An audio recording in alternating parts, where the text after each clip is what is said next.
If you look at the resource market, though, it's dominated by iron ore, by oil and gas, and by coal, right? And that accounts for the vast majority of the market cap of the resource sector.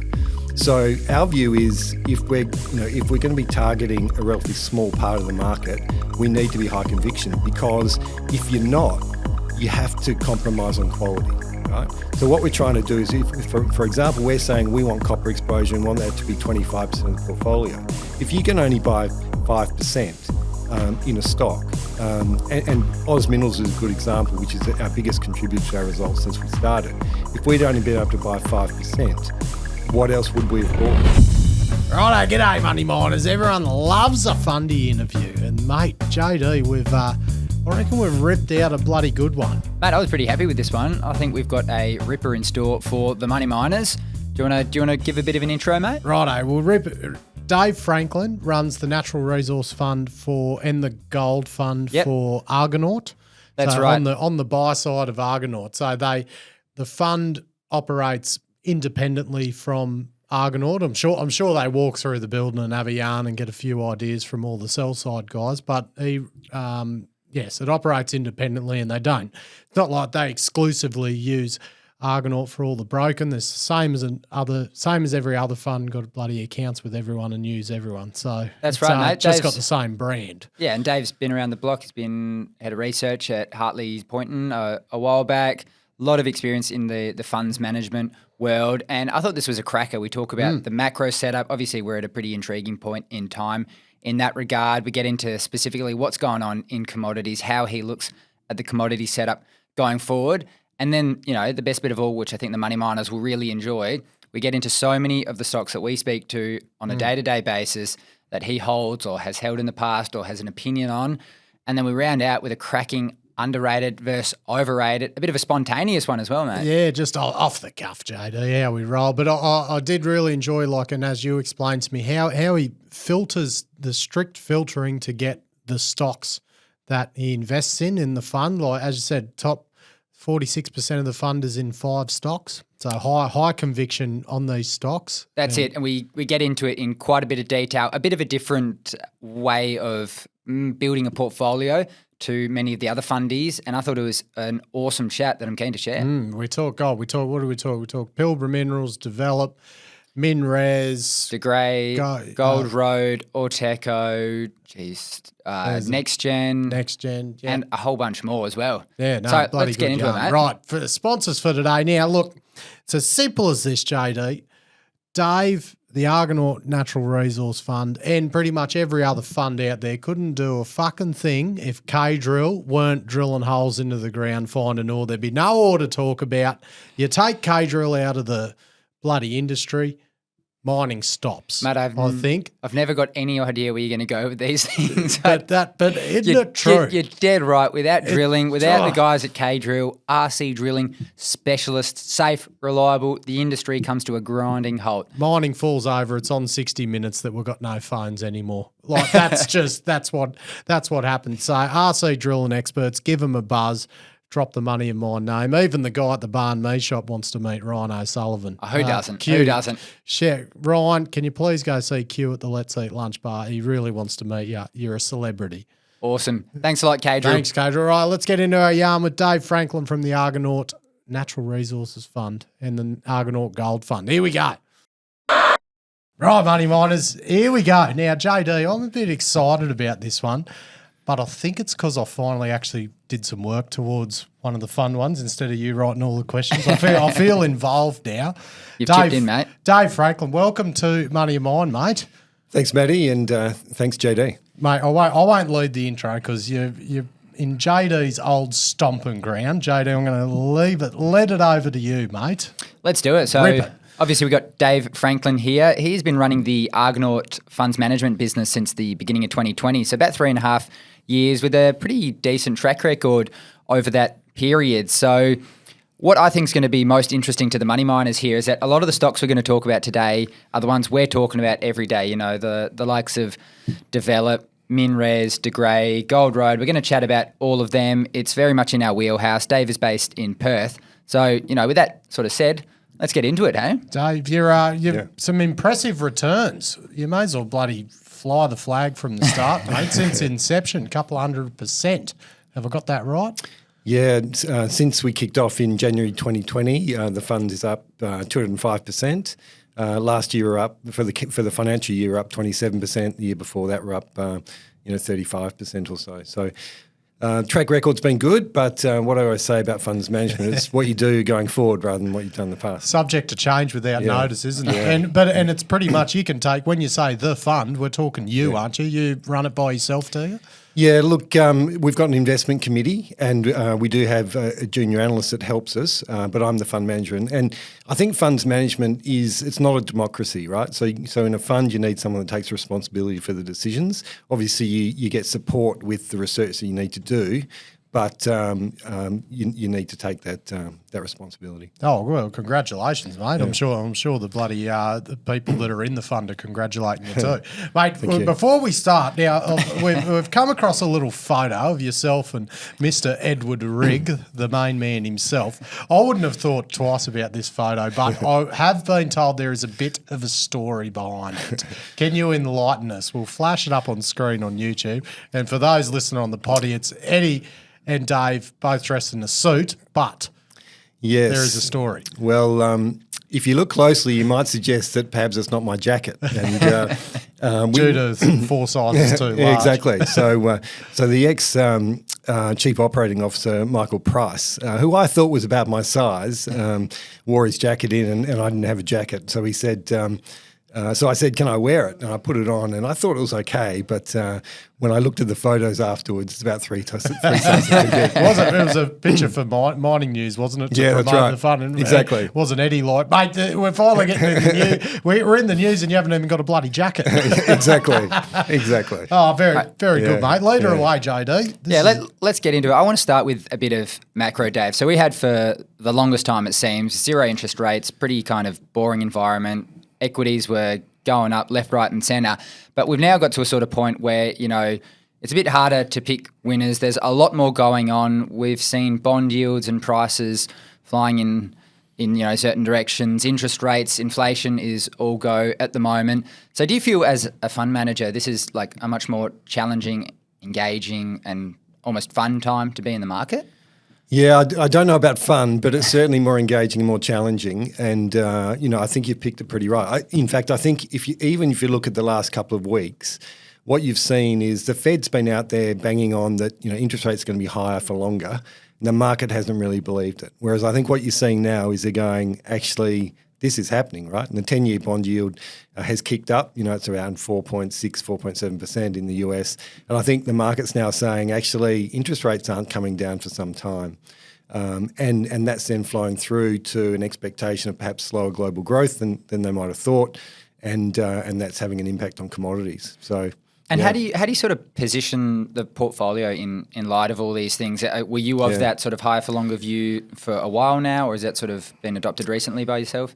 Look, I think you've always, the way I look at a lot of the macro is observe and react rather than predict, right? Because I think if you look at assumptions that are made, particularly around macro forecasts, you're often wrong. And you look at commodity prices, and we'll talk about that later. You see that a lot, that that people often are very confident about their forecasts, but the accuracy falls short. So, so the way we look at it is to say, let's expect a downturn in the economy next year. How do we want to position the portfolio? Now, there's some commodities that are less exposed to a downturn. So, for example, uranium, rare earths are two commodities where we think they've got good long-term futures, but they're not really going to be impacted by a slowdown in the economy. Whereas copper and nickel and lithium perhaps, are more exposed there. So what we do is we tilt the portfolio towards those commodities that will give us a bit more protection. But then, for example, with copper, the challenge has always been buying the good quality companies at a good price. And obviously when the commodity prices come off, then the share prices come off, and that gives you an opportunity to buy them at good levels. So where does gold sit in that either end of the spectrum? Yeah, well, I think...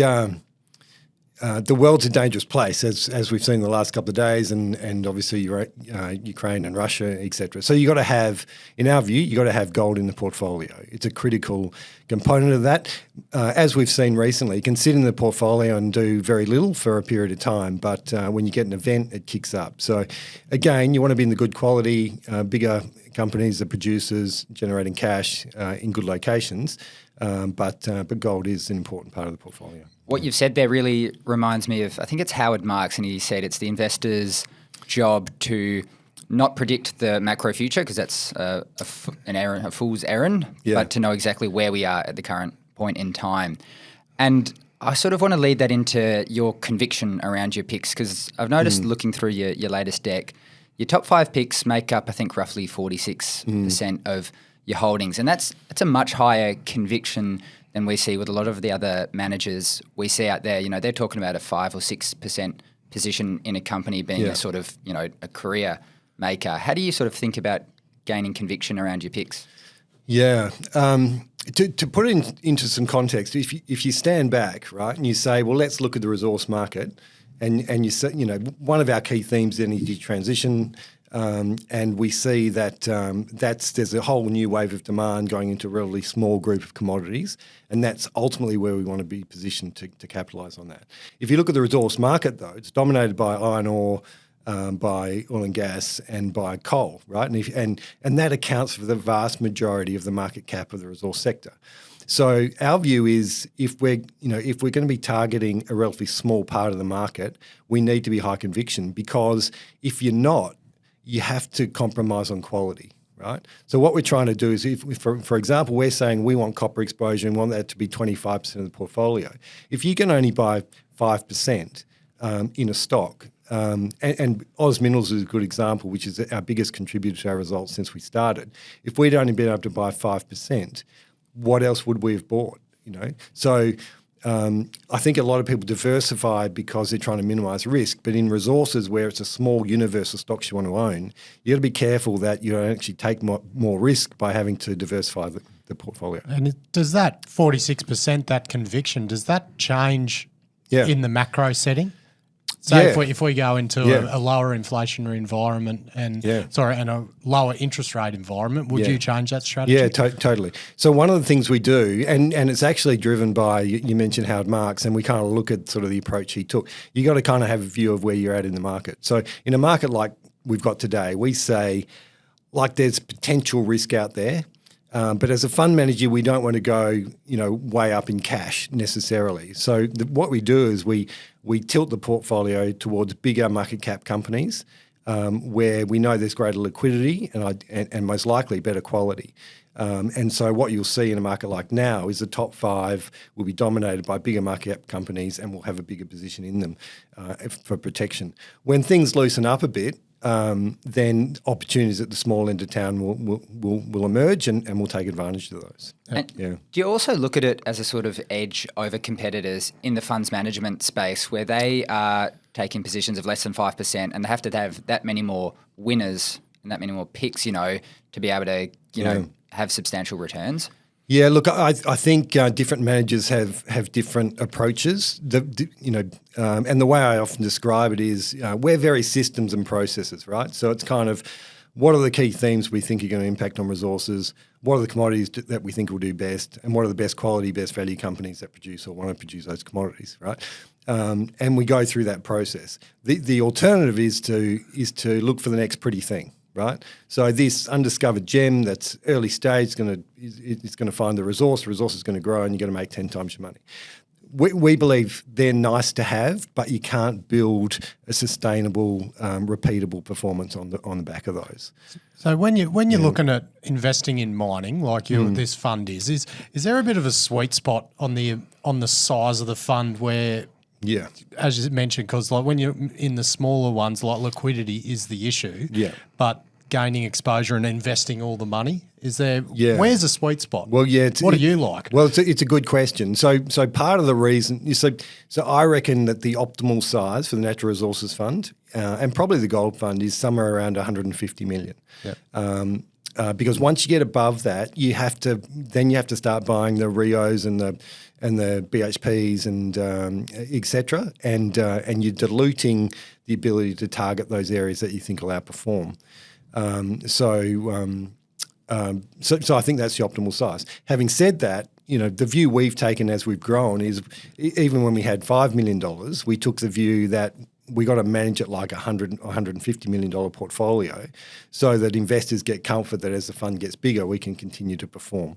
And that's been pretty important what we've done. So do you then have to control, when you get to that 150 and then say you're compounding at 15% annually, do you have to then encourage the participants in the fund to take dividends and not reinvest them? Do you try and maintain that, or do you want to keep growing it? It's obviously better for the performance fee, but is that a tough thing to balance? Well, it'll be a good challenge when we get there, right? So good problem to have. Yeah, exactly. It'll be nice, and a lot of particularly in the small cap space, a lot of the funds there sort of say this is where we're stopping, and keep it at that. But that would be a nice issue to have. But we'll deal with it then. Yeah, we'll get to that. We'll have you on again about that. That's right. Dave, you showed a couple charts in your latest deck, which will flash up on the screen for the YouTube watchers. For those listening in, it essentially shows the top 3 producers of metals by country, and then it's side by side next to the top 3 processors by country. And what it really shows, in particular in that processing, is how much China dominates. What I want to hear from you is to have you look into your crystal ball and tell us, how does it sort of look in 10 years' time? Do you think it's still going to be China dominating so much of that processing? Absolutely not. I think you're seeing actions now from the US, EU, UK, and even Australia to lessen that load.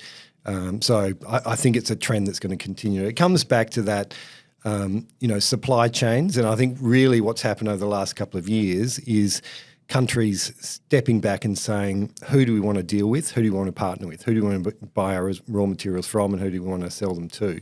And it's all part of that.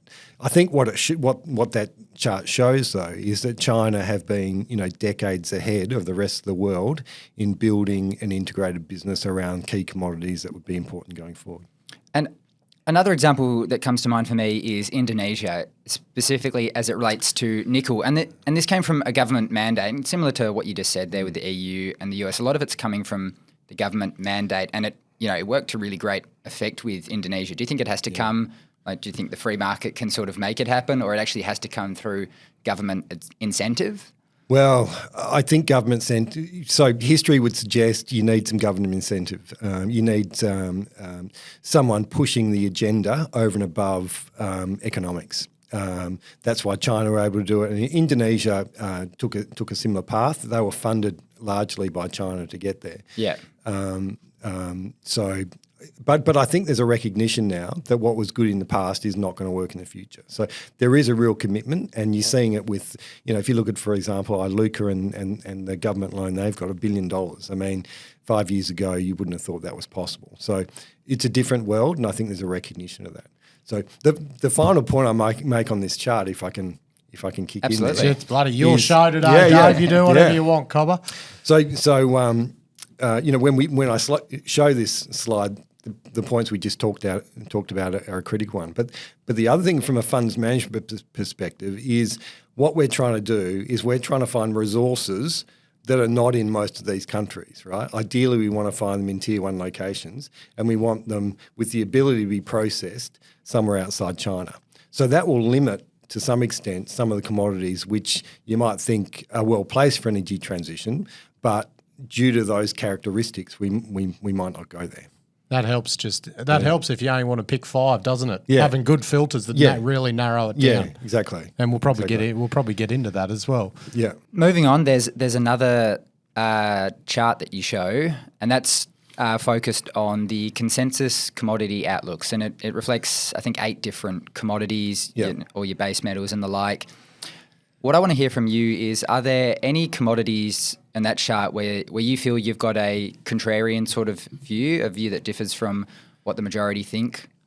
Yeah. I think the consensus outlooks for a lot of the charts are really interesting, right? Because We typically show the chart with another chart which shows the demand outlook for key commodities for energy transition to happen. And copper's a really good example, right? So copper market's about 24 million tonnes per annum, and it's due to grow to say 40 million tonnes by 2030, 2035. So massive growth, right? Supply is constrained. A lot of it comes from Chile and Peru. A lot of social unrest there and high chance of disruption. So you go, demand looks good, supply is constrained, prices should go up. You look at the consensus and it goes pretty much flat for the next 5 years, right? So 6 months ago it was probably around $9,000 a tonne. It's now forecast to be $10,000 a tonne in 5 years' time. Now, to me, what that says is one of a number of things. One is energy transition is not going to happen, or two, that these prices are way undercooked. And you'd suggest that for demand or supply to increase to meet demand, you're going to need higher prices. So our view with a lot of these commodities, and copper is probably the standout, is the market is underpricing where copper can be. And why might that be, right? I think you've been an analyst, and I've certainly been an analyst in the past. Often as an analyst, there's no real benefit in sticking your neck out and making big forecasts, 5 years out. So I think that's one of the factors which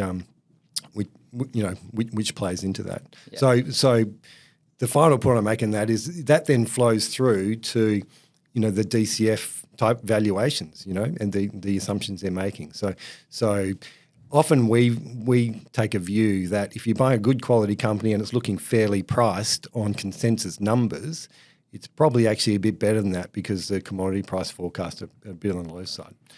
And it looks like in the last couple of months alone, you've sort of really altered the cash balance in the portfolio. And from what I can sort of surmise, that a lot of that's gone into copper exposure. Is that really on the basis of what you said, or more a sort of stock-specific type of analysis? Yeah. So we can move cash around a bit. And maybe running through it. So copper, as we kind of touched on earlier, what we wanted to do was build good quality copper exposure, but in a market where copper prices may well weaken. So there was kind of a value opportunity to get stocks, but we need to be protected. So the stocks that we've bought were Metals Acquisition Corp, and the benefit of that is, as I think you guys are aware, it's listed in the US, owns the CSA mine in Cobar. It'll then transition to listing on the ASX. It's trading on an EBITDA multiple of 4 or 5 times versus Sandfire, which is probably the best comparison of 7 or 8, right? So we can kind of see there's a value benefit there as it comes across, and we think it will ultimately be the standout copper producer. If you look at Teck, which is our other copper producer, it's got a coal business and a copper business. They're looking to split those at some point. Corporate activity is highly likely, so we see a bit of downside protection there. You're giving me lots to go on there. All right, let's double click on Metals Acquisition Corp. Yeah. So you mentioned you like it and the reasons why, the valuation, the multiple. We did a bit of a deep dive on it a couple months ago, and one of the other aspects that really stood out was the nature of the funding, the heavy debt funding, the sort of incentives in and around SPAC, SPACs in general, although that's kind of behind it now. And there was also the streaming. So how do you sort of weigh up the company's ability to, service that debt in a sort of weaker copper price environment? Look, the way I look at it is it's going to move to Australia, and Australian institutions are looking for high quality copper exposure. So it's going to be a mine that ultimately produces somewhere between 40 and 50,000 tonnes per annum. It's high grade. It's very deep, obviously, but I think the infrastructure is in place. I think the capital structure will be rectified as it goes through that process in listing in Australia. So it's not optimal.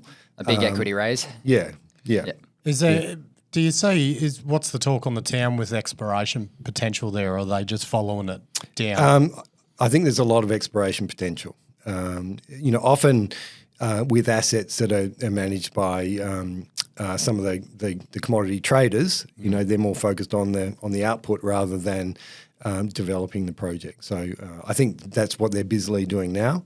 and I think there's good upside from that. I think, and we'll talk about copper companies again, but just copper specifically here, two trains of thought. Do you think it's going to be the lack of supply that is what's going to see the uptick in copper, or are we going to have to see the lift in demand before that's going to actually drive the lift in copper? Because obviously at the moment with global interest rates rising, global growth, that's obviously usually not helping copper, which is what we're seeing now. What do you think is going to be the catalyst? Well, I think you're right. It's if you look at where the new wave of demand's coming from, it's energy transition, and that's got to drive the increase in demand and force up prices and then drive supply.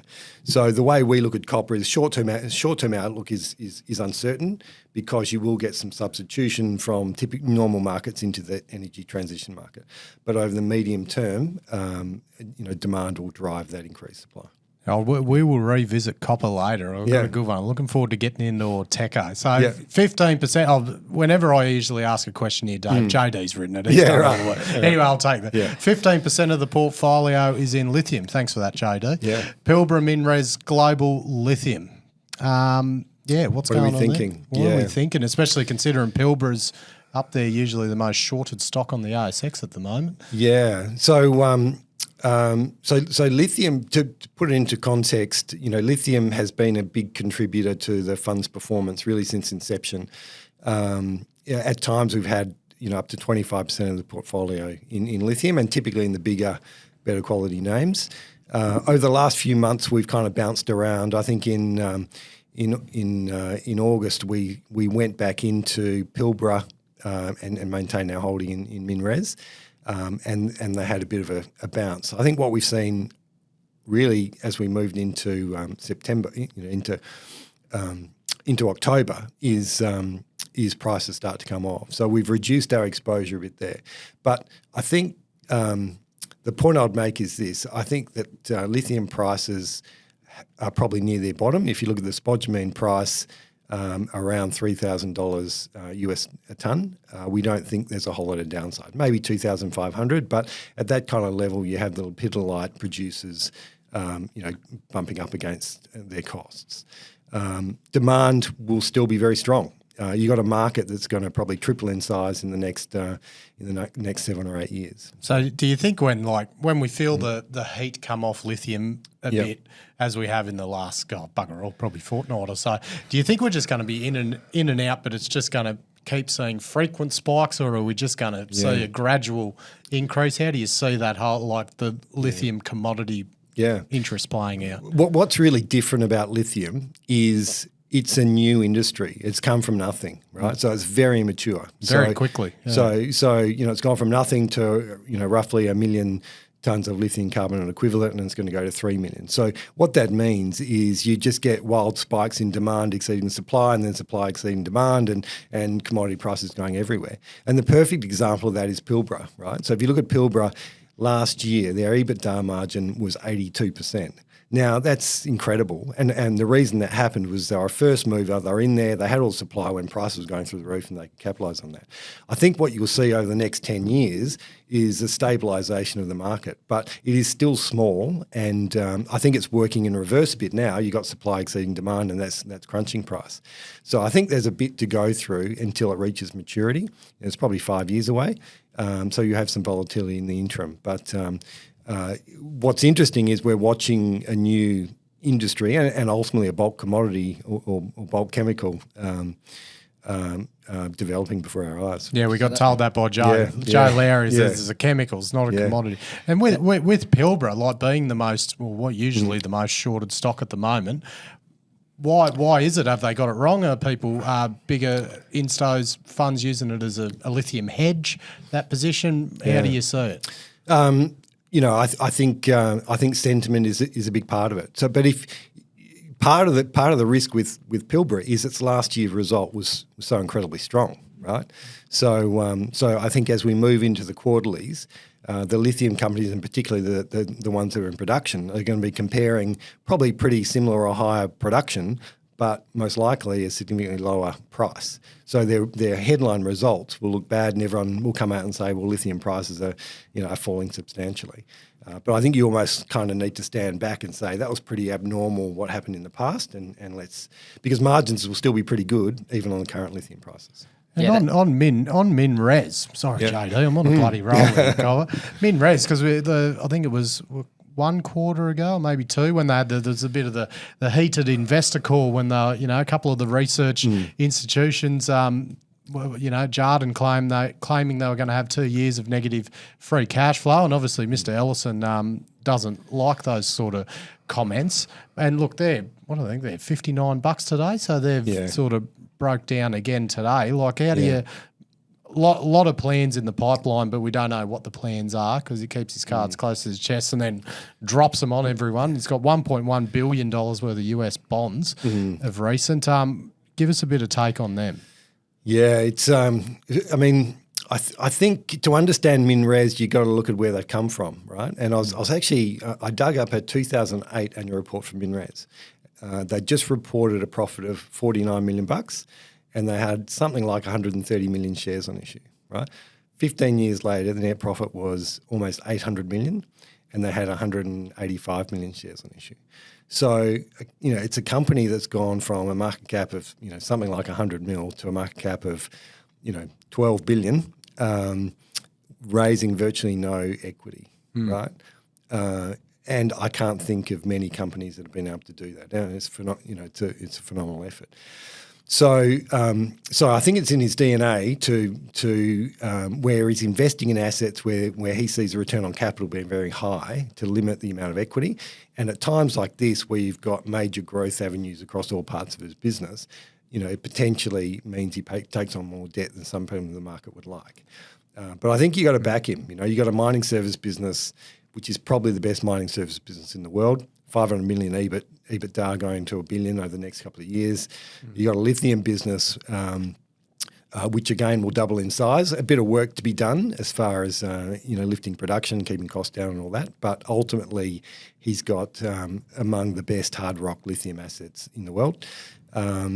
The iron ore, Onslow Iron Ore is also coming on stream. That'll lift their production from what it was in the past, 20 million tonnes to 40 million tonnes at much lower cost. And then you've got the gas story, which is probably a bit more unknown, but has the ability to reduce your operating costs across the group. So, my view is you've got to back the man with MinRes, and I'm sure 5 years' time it's going to be a pretty interesting story. So I think at $59 it'd be sparking your interest on the buy side, I'd assume. It will. I mean, you always got to be careful about when you timing your interest and your entry, but it's one we like. Yeah, it's not somebody I'd bet against anytime soon. No, God, no. Yeah.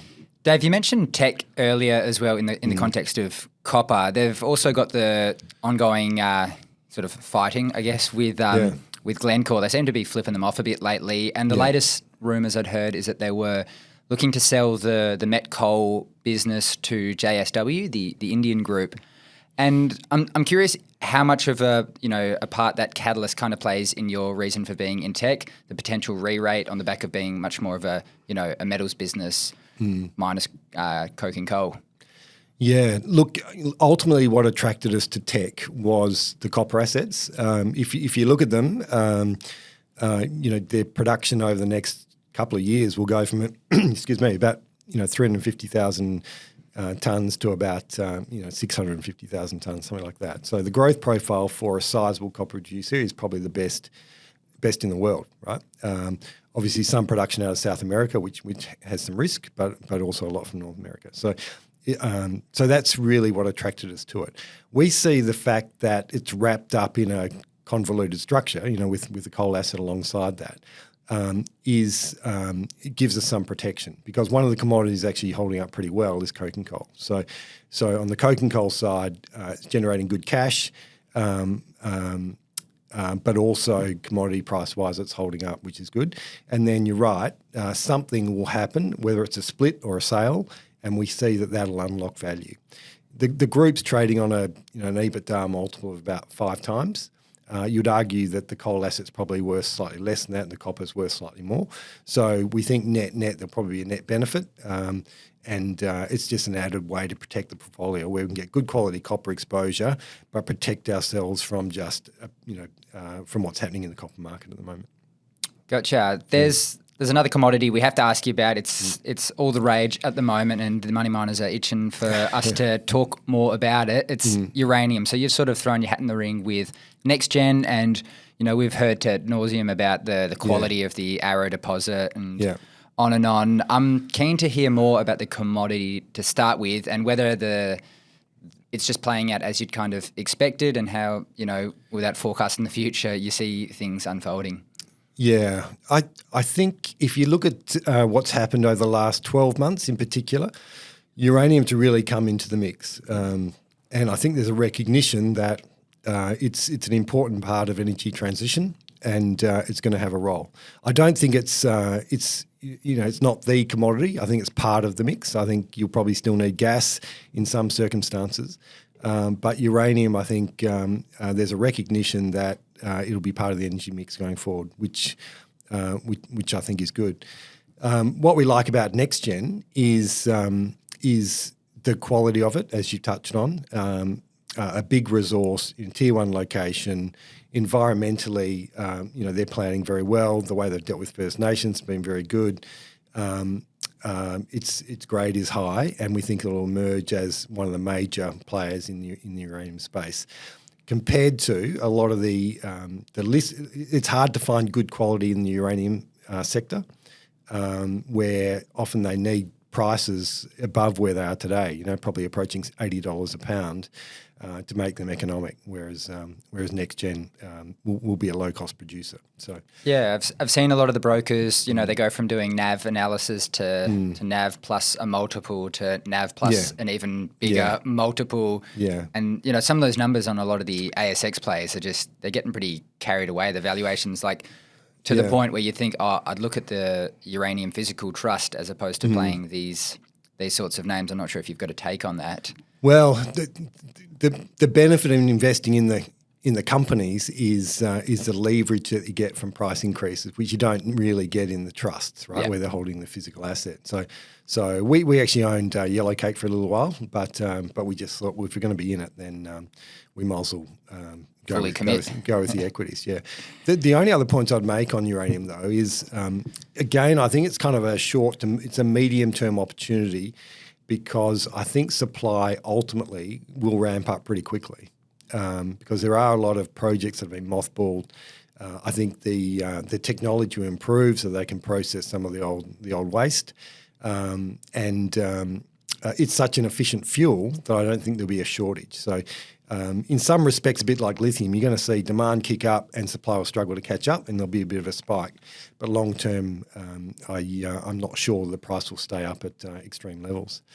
What do you think about the in situ leaching projects like what Boss are bringing online, in terms of probably a perception thing more than anything? You're not blasting it, you're not doing anything. Do you think there's going to be a lot of appeal for projects like that, because they're going to print some cash, I think, when they get going? Yeah, look, I think so. I think projects that are easy, you can generate cash relatively quickly, and the environmental footprint is less. That's all going to be good. So, and the market will like that. The final point I'd make on uranium though is the whole nuclear element to it, right? So the risk out there is you get Putin doing something silly and lobbing a missile on a nuclear power plant in Ukraine, right? Or you've also got nuclear proliferation from countries like North Korea and Iran and stuff. So you can't disregard the risk that this commodity has over and above some others. No, you want to go gold. We're going to go gold, then we're going to go to gold copper mix, then we're going to go to copper, and no doubt Gina-Ellison will get another mention as well. Yeah. Mate, you got De Grey as one of your favourite gold picks. We went through the DFS the other day. Yeah. We had it was a really interesting one, and one I want to talk about the capex. So look, the capex went up from 1.05 billion to 1.35 billion. But look, one thing that sort of drew my attention for that is this POX POX train. So they've got an 800,000 tonne per annum POX train. And now the info I've found is Russia's Polymetal International in 2019 quoted, they put in 250 to 300,000 tonne per annum second POX train, and they said the pre-production capex for that was US 431 million. And then De Grey are claiming they got over double that in POX train capacity, and they're saying they're going to do it for 1.35 billion. What do you think of that capex number? I mean, it's a tough time at the moment to build anything. Technically, I don't have the same background that perhaps you do in those kind of projects. So I've got nothing, mate. I've got nothing. I blew up rocks underground. So this was literally off ChatGPT.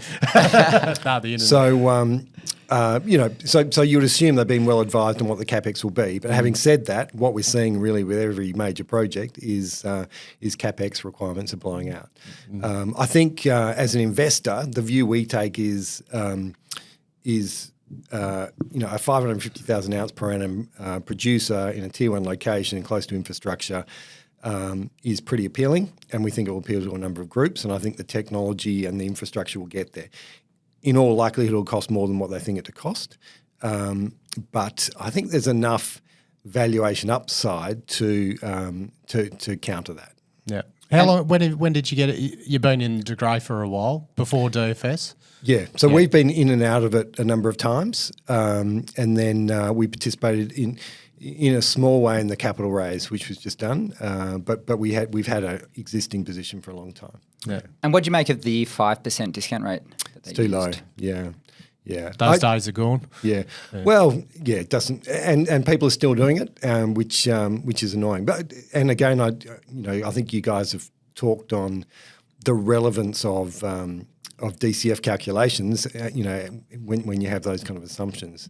So we also we try and look at the valuation in a number of different ways. And one is to say, well, if this was in production today, producing 550,000 ounces, what would the market rate it at, right? And we kind of work back that as a bit of a check. Yeah. What do you? Because how do you look at an investment in De Grey? Because I could ask questions about the mixing of oxide transitional refractory and the processing, but are you looking at as an investment at the moment as a transaction, like for someone to take them over? Like how do you? What's the exit strategy on De Grey, or is it a long-term investment view? It's a good question, and I think you got to consider everything, right? So.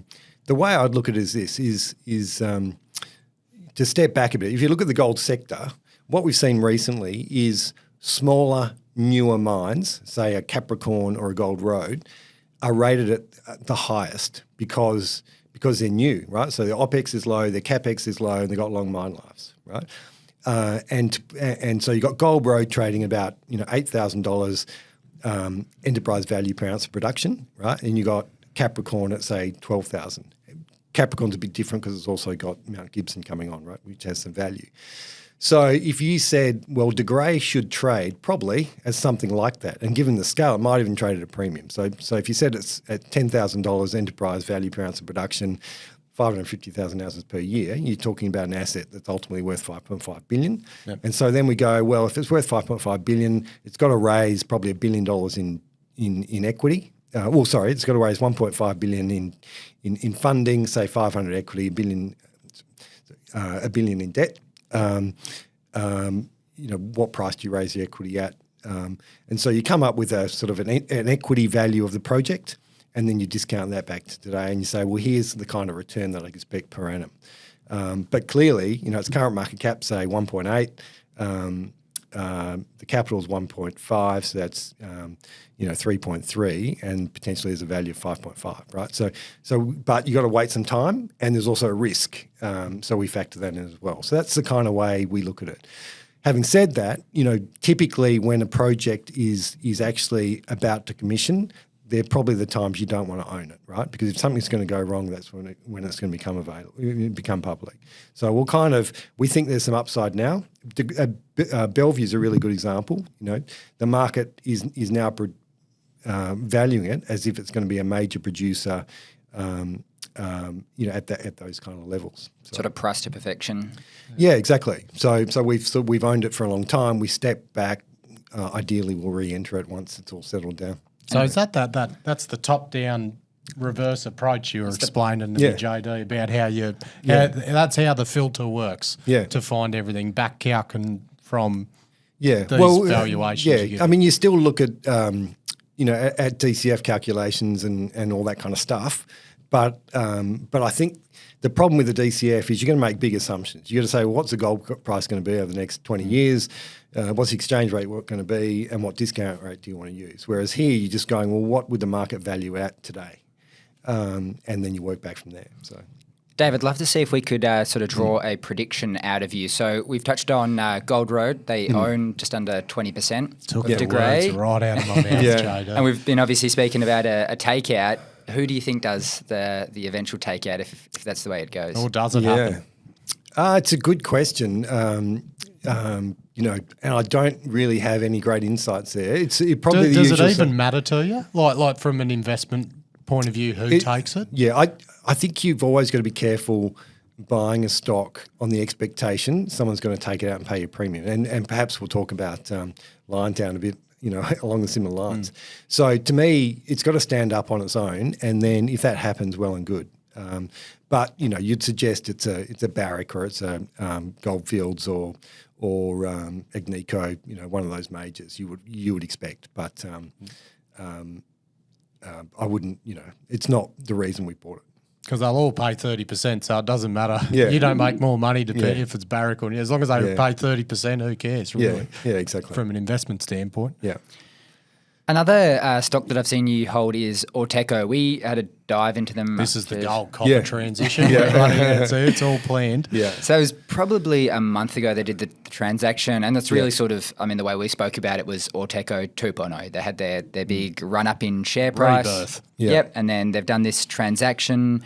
So they've really branded it as a much more of a copper focus as opposed to the gold focus they'd previously had. And the way we'd sort of drawn the picture was that this is a real exploration play. They did have infrastructure, but the decline was a bit small. The mill was pretty far away from the asset itself.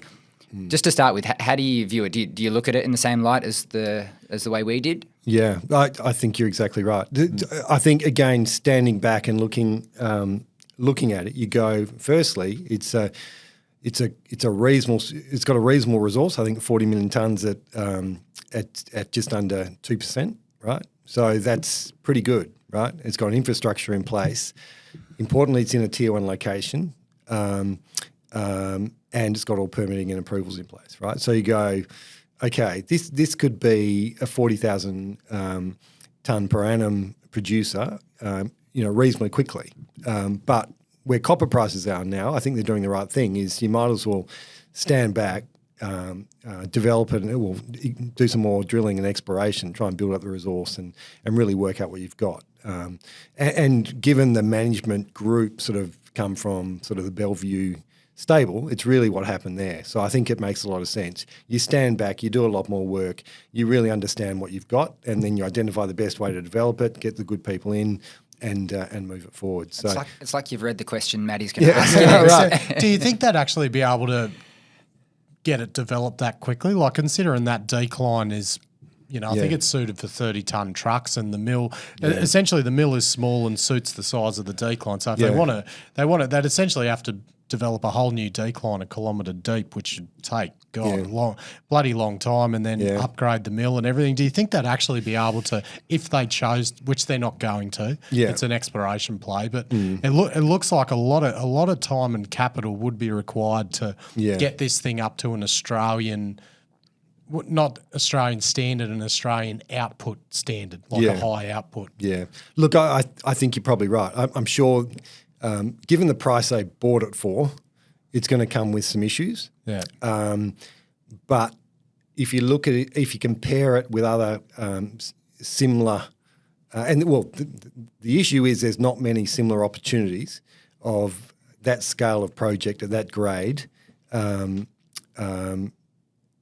anywhere in the world, particularly in tier 1 locations, right? So, often you're either looking at something at a much bigger scale in areas where you're not sure you want to be, or as we've seen in Australia, it's hard work to find a project that at the value that could deliver the same kind of returns. So these because this is as you said, the Parsons, Naylor, Shorrock's sort of crew. They've got had lots of vessels, got lots of vessels together. And as I said, because this stock went from 2 to 23 cents, now it's eroded back to 3 cents due to Pickle Crow had and still has that inferred mineral resource because they can only drill from surface. So.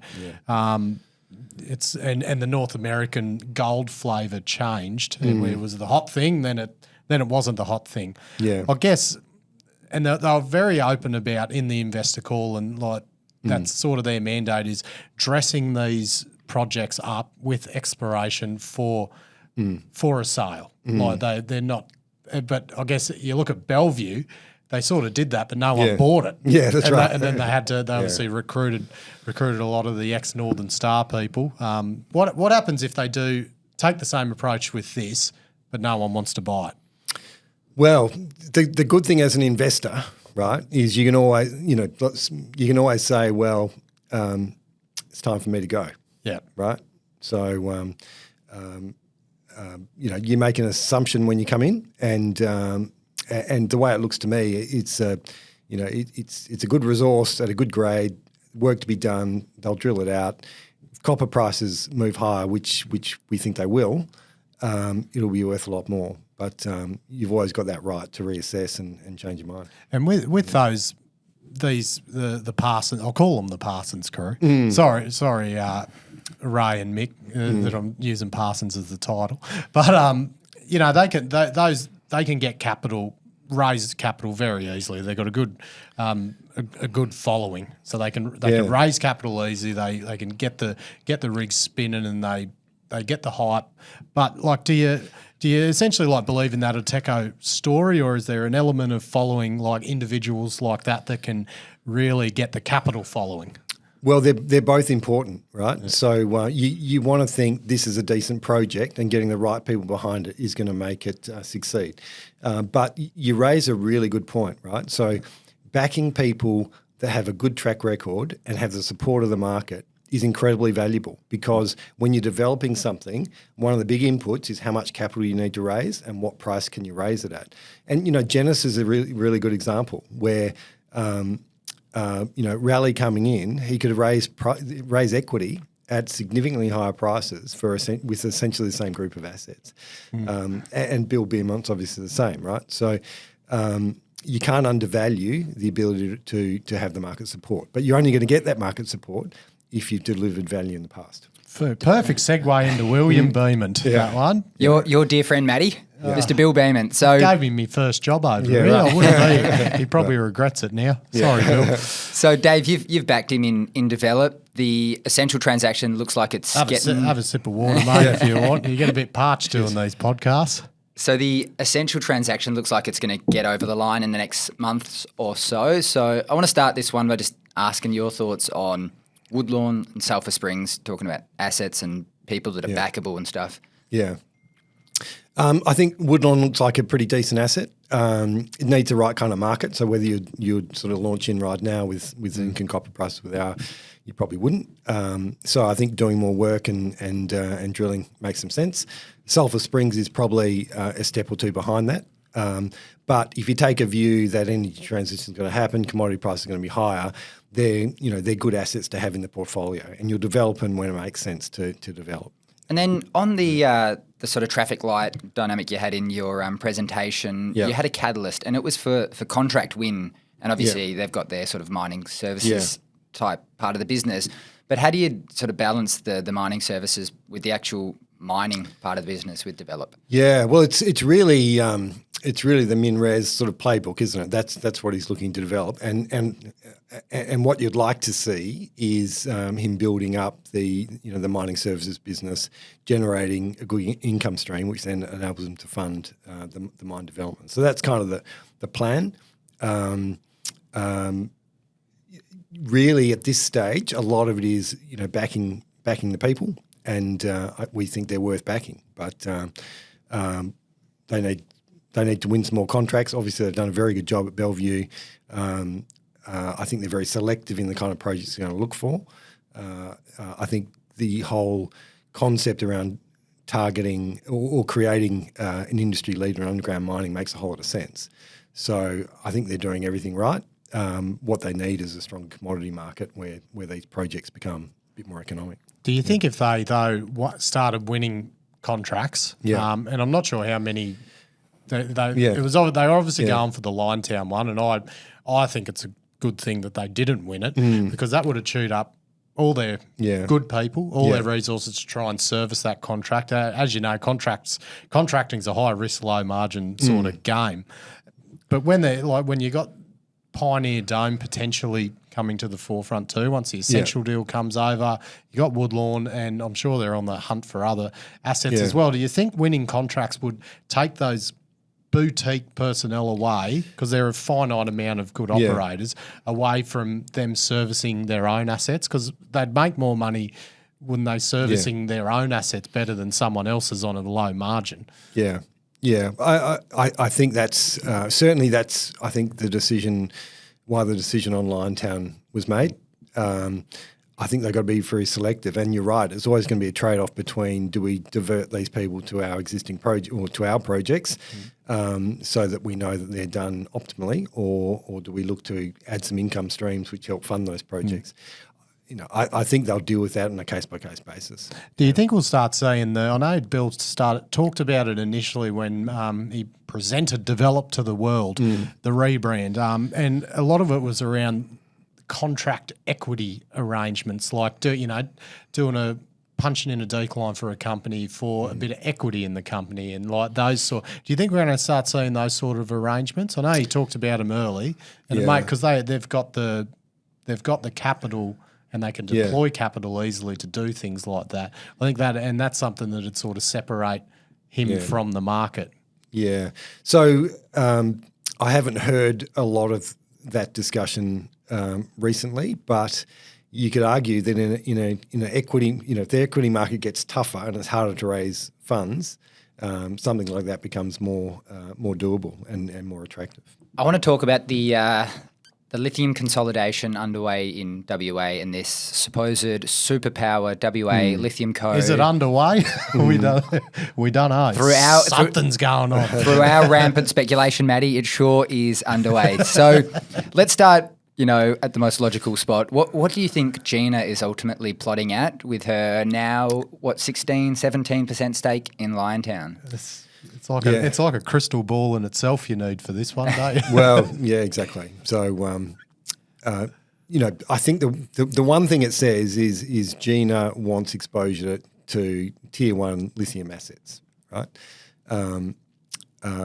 So that so fundamentally that's it. Now, what's she going to do with 17 or 18%? Is she going to make a higher bid, or is she just there to stop the scheme of arrangement going forward? My guess is she's there to stop the scheme of arrangement going forward. She's probably taking a view that Liontown needs more funding, and she's thinking maybe I can help with that. And what do you think happens to Liontown if she is successful in stopping the scheme going through?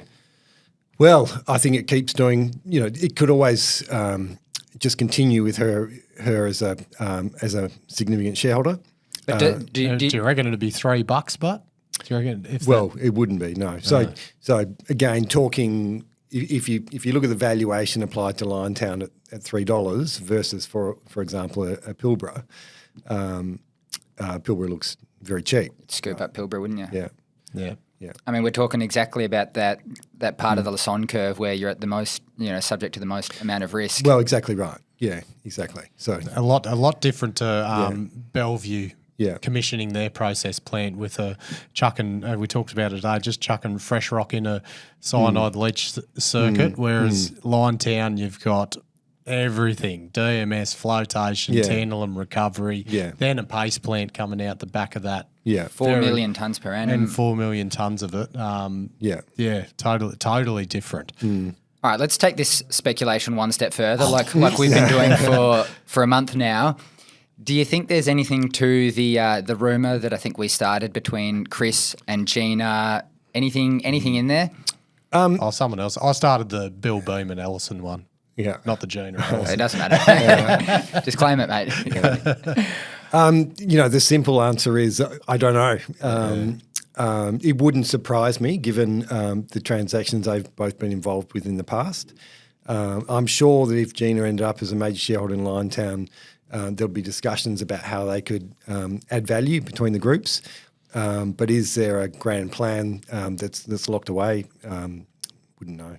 Is that? And do you see they've obviously developed a relationship in a way to start taking on the Fortescues and the BHPs and the Rios? We saw them. Was it the Port joint JV in the Port up in for the iron ore? That was their first sort of dealing together. Yeah, and I mean they're side by side with a lot of gas. JVs and everything. Yeah. The gas, in and around Delta that had tenements touching up on each other. Yeah. So I've got one more question, Dave, and it's something I noticed in your deck. I thought it was actually really, really cool. You showed some of your best investments and also some of your worst ones. And one of the ones on the list that didn't work out was Syra. I think I'm pronouncing that right. That one right, Maddie. First of all, what was the sort of thesis here? We've spoken about it a couple of times. Graphite seems very sort of hard to us. Yeah. Why didn't it kind of play out as you'd anticipated? Yeah, so we did a lot of work on graphite, and we thought we'll just dip our toe in the water and see. We thought it was potentially a bit early, but our toe got bitten off, right? So it was pretty painful. So our thesis on graphite is ultimately it's a key component of batteries. At the moment, supply exceeds demand, so price is depressed. As you saw from the chart we talked about as far as raw material and processing, very dominated by China. So a lot not to like about the structure, but ultimately it's a resource that's going to be required. So, and Syra are really the first mover. They've got, it's all about having a decent resource and having a processing facility, and they've kind of funded that, notwithstanding there's more funding required. So they seem like the one to have a look at. And for sort of lessons for us to learn without getting our toes bitten off, is graphite in the too hard basket now, end of story, or would you still consider graphite going forward? You probably, I think you want to see pricing go up, right? Yeah. Trying to pick when the market might turn, I think is difficult.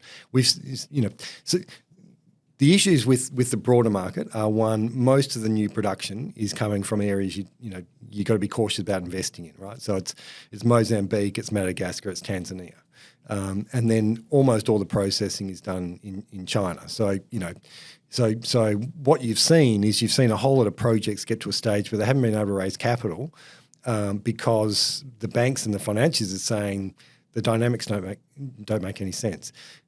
You've also got the split between fines and large flake, and fines is the lower priced product, and that's used in batteries. But the cost of production is currently above what you can sell the fines for. So a whole lot of structural issues. Then you've got synthetic graphite versus natural graphite, so you can produce it synthetically, which also has an impact on the market. And one more part I'm intrigued by is how did you get to the point where you realise, I need to cut my losses and, say that's enough? How did you arrive there? Yeah, it's if I look back in the last couple of months, what are my best investment decisions? It was actually getting rid of a couple like that, where you just go, okay, this hasn't worked. Prices are still weak, and what happened is not only it's a company that was burning a lot of cash. So it's debt, and so there's some debt in there. It just looked difficult, and you just go, okay, I'm prepared to say I got that one wrong. I'll step back. I think I know the industry quite well. I made a poor decision about going in at that time, but cut the losses and move on. And I think that was good. We had some similar examples where we owned a company called Cooper Energy, which had been a long time. Structurally, you'd say this makes a whole lot of sense. Shortfall of gas on the East Coast, they got gas and they got a processing facility just offshore. It should all make sense, but some issues regarding one of the processing facilities, and then also a pretty major rectification work on some of their mines. And we just stood back and said the risk is too high, because you can always go back in, right? But once you're in there, you're worrying about it all the time. So selling's a critical part of and accepting that you've made a mistake and moving on is a critical part. You would have been 300%. Yeah. We're going to do a quick overrated, underrated, JD. Yeah. Geez, off the top of your head? Off the top of the head. Yeah. We'll go one for one. One for one. So overrated, underrated, just one word, Yeah. or neutral. Yeah. All right, let's start her up. Oz Gold. Fairly rated. Genesis. Underrated. See, this is I've practiced years without prepping questions, JD. That's why they're rolling, mate. Red 5. Overrated. Sovereign Metals.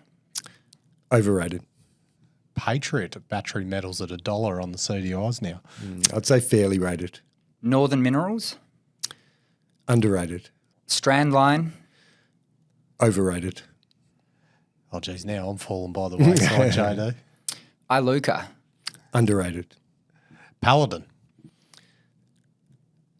Overrated. Good. Calidus. Overrated. Atlantic Lithium. Fairly rated. Piedmont Lithium. Overrated. Sayona. Overrated. Metals X. Ooh. I'll say fairly rated. Last one for me, AIC Mines. It's probably underrated. Has fallen off a fair bit. Yeah. Oh, Lawson would be going off because I left him till last. I forgot about you. Spartan. Underrated. Yeah, very good. Mate, Perfect. that was friggin' sensational. That was awesome. Really appreciate your time and you coming on the show, Dave. No, thank you. Appreciate I'm the bloody opportunity. stinging for a beer. So it's fine. Good. As I said, 3:30 interview, mate. It's perfect for us.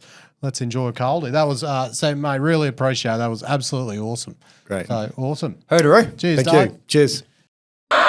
Mate, how was that? Fucking brilliant. That was great. What a ripping bloke. And just, you know what it made me think? Like, you know, I asked a lot of specific operational questions and things like that. And look, but when they filter stocks based on, you know, these the metrics that he filters on and the valuation and everything, like sometimes it makes you think that maybe you overthink some things sometimes. Like, and look, he's made, you know, a couple 100% in a few years. Yeah, that's it. I think off it's that mandate, and sometimes it's simple as better. The market tells you the price. And like he said, you know, it doesn't really matter what's happened in the past anymore. You got to go forward as an investor. And I think it's great. He was open to debate on a lot of the stocks. Like we said at the beginning, there are a lot of the companies we talked about quite a bit in the past. We've got a sort of opinion on various ones. And it's great to get a bit of pushback, a bit of debate on them, weigh up the merits, weigh up the challenges being faced. So I thought it was an awesome chat, and I hope the Money Miners got as much value as we did. Well, and I always think based on his returns, I'm more inclined to think he's right and I'm wrong usually. So I'll just go with what he thinks because that's pretty. But we're all on the learning curve, as mate. we said, when you got smaller amount, that's funds just started, so it's not one of the bigger funds in the Australian resource sector. So. Look, it's probably easier to go 200% returns in a few years on a smaller fund than like say, but still sure. very, very impressive. Yeah, and you've got returns. to build because of the liquidity and everything like that. Yeah, and you've got to build a track record to attract capital in that sort of business. So that's what the sort of industry they operate in. Yeah, no, good stuff, mate. Thanks to all the partners. Cadrill at the top of the show, keeping mining alive, and also plenty of other people keeping mining alive on the partner list, JD. Anytime Exploration Services. Oh, just compliment Cadrill. Terra Capital keeping the investing in mining alive. That's it. SMEC powering the mining businesses out there. Powering mining, SMEC leave, no power, no mining. Done. And JP Search, no one to analyse mining. Yep. If you take them out of the mix. Yep, key component, eh? We only partner with people that if you take them away from mining falls over. That is the filter we use. Money Miners. On that note, hooroo. Hooroo, Money Miners. The information contained in this episode of Money of Mine is of general nature only and does not take into account the objectives, financial situation, or needs of any particular person. Before making any investment decision, you should consult with your financial advisor and consider how appropriate the advice is to your objectives, financial situation, and needs.